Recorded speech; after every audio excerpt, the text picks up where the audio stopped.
Well, Week News is Campaign Central, and tonight may be the only chance we get to see Kamala Harris and Donald Trump together on the debate stage. Welcome back. I'm Lois Tomei. I'm Chris Safadi. The rules are strict. Both candidates must stand for the entire 90 minutes. No notes, no talking over each other, meaning the moderators will be muting the mics of one candidate while the other one is talking. Week News anchor Claire Galt joins us live in the newsroom now. Claire, what else do we know in advance we should be listening for tonight when we watch this debate here on Wink? Chris, both candidates will say they're going to do this for the middle class or this for senior citizens. But when you hear Kamala Harris and Donald Trump make promises, I want you to ask yourself one question. How do they plan to make those promises happen?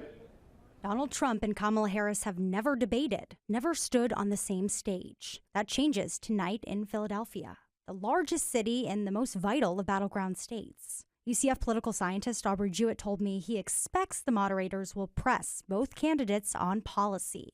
I'm sure for Kamala Harris, she will try to talk about abortion at least once, if not 2 or 3 times, because she knows that that's a policy where the majority of Americans agree with her vision for the country. On the other hand, for Trump, I'm sure that he will talk about illegal immigration because he knows that not just Republicans, but that a lot of independent and swing voters and even some Democrats are really concerned about that. Jewett believes Harris has to step up here, show the nation she is not Joe Biden too.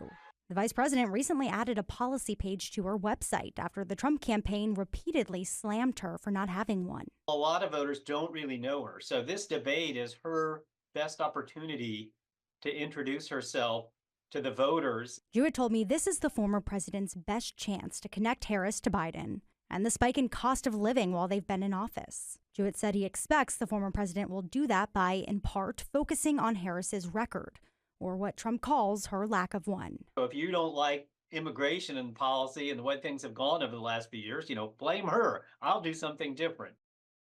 Now, depending on what poll you look at, either Trump or Harris is ahead by a point, maybe 2. Most political analysts agree that Pennsylvania is the must-win state. Without Pennsylvania, it becomes very difficult to win the White House.